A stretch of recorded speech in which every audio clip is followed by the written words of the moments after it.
दिल्ली दिल्ली सिर्फ भारत की राजधानी नहीं बल्कि आने वाले दिनों में वैश्विक कूटनीति का सबसे बड़ा केंद्र बनने जा रही है। 12 और 13 सितंबर को दुनिया की निगाहें नई दिल्ली पर होंगी, क्योंकि यहां होने जा रहा है ऐसा सम्मेलन जिसके नतीजे सिर्फ बयानबाजी तक सीमित नहीं रहेंगे, बल्कि आने वाले वर्षों की वैश्विक राजनीति, अर्थव्यवस्था और रणनीतिक समीकरणों की दिशा तय कर सकते हैं। एक तरफ रूस के राष्ट्रपति व्लादिमीर पुतिन, दूसरी तरफ चीन के राष्ट्रपति शी जिनपिंग और मेजबान के तौर पर प्रधानमंत्री नरेंद्र मोदी। तीन परमाणु शक्तियां, तीन बड़ी अर्थव्यवस्थाएं और तीन ऐसे देश जिनकी हर रणनीतिक चाल का असर पूरी दुनिया पर पड़ता है। ऐसे में सवाल यह है कि क्या दिल्ली सिर्फ एक शिखर सम्मेलन की मेजबानी करेगी या फिर यहां से एक नई वैश्विक व्यवस्था की नींव रखी जाएगी। आज दुनिया कई मोर्चों पर बटी हुई है। रूस यूक्रेन युद्ध अभी पूरी तरह थमा नहीं है। पश्चिम एशिया में ईरान, इजराइल और अमेरिका के बीच तनाव लगातार बना हुआ है। वैश्विक व्यापार पर डॉलर की पकड़ को चुनौती देने की कोशिशें तेज हो रही हैं। ऐसे समय में अगर भारत, रूस और चीन एक साझा मंच पर बैठकर भविष्य की दिशा तय करते हैं तो ये केवल एक कूटनीतिक तस्वीर नहीं होगी, बल्कि बदलती विश्व व्यवस्था का संकेत भी होगी। इस सम्मेलन की सबसे बड़ी खासियत होगी चीन के राष्ट्रपति शी जिनपिंग का भारत दौरा। गलवान संघर्ष के बाद दोनों देशों के रिश्तों में जो तल्खी आई थी, उसके बाद ये यात्रा स्वाभाविक रूप से बेहद महत्वपूर्ण मानी जा रही है। दुनिया की नजर इस बात पर होगी कि क्या दिल्ली में होने वाली बातचीत सीमा पर स्थिरता, व्यापारिक संबंधों और आपसी विश्वास को नई दिशा दे पाएगी। लेकिन यह सम्मेलन सिर्फ भारत, रूस और चीन तक सीमित नहीं है। ब्रिक्स के विस्तार के बाद अब इस मंच की अहमियत पहले से कहीं ज्यादा बढ़ चुकी है। ईरान, यूएई और अन्य सदस्य देशों के लिए अलग अलग हित हैं। पश्चिम एशिया में जारी तनाव, फिलिस्तीन का मुद्दा, ऊर्जा सुरक्षा और वैश्विक व्यापार, ये सभी ऐसे विषय हैं जिन पर साझा सहमति बनाना आसान नहीं होगा।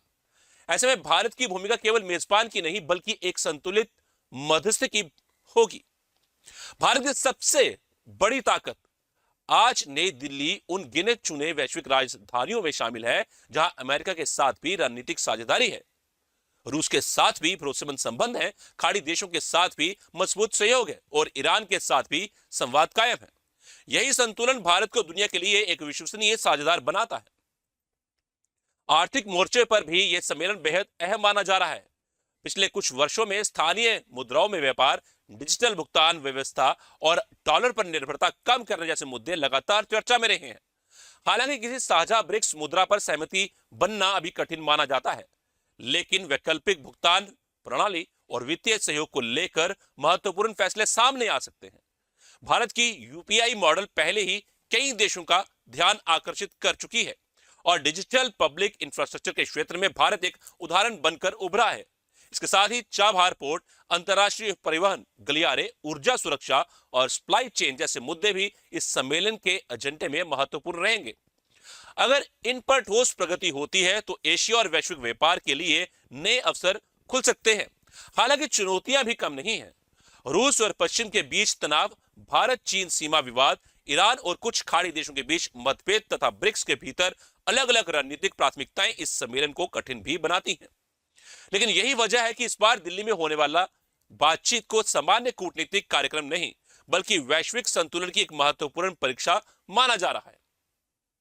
अब सबसे बड़ा सवाल यही है कि क्या नई दिल्ली से ऐसा कोई संदेश निकलेगा जो दुनिया को टकराव से संवाद की ओर ले जाए। क्या भारत अपनी कूटनीतिक क्षमता के दम पर अलग अलग ध्रुवों को एक मंच पर लाकर सहमति का रास्ता तैयार कर पाएगा, और क्या यह सम्मेलन बदलती विश्व व्यवस्था में भारत की भूमिका को और मजबूत करेगा।